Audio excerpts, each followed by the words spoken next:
Welcome to the IT Corner with NENS. Today we're talking about SharePoint permissions. Many businesses use SharePoint to improve collaboration, but they don't always set up permissions the right way.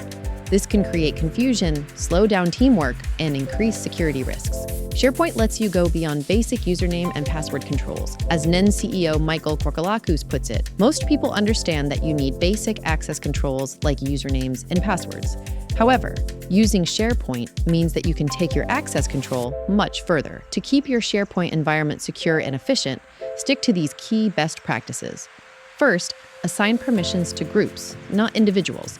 It's easier to manage, especially when people join or leave. Second, avoid breaking permission inheritance unless there's a strong reason.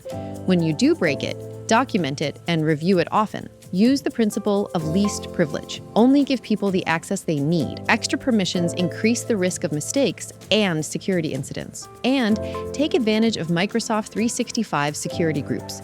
It keeps permissions consistent across all your tools. Never give full control to standard users.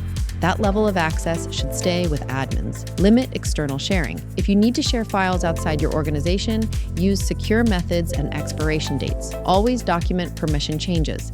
This helps during audits and makes future reviews easier.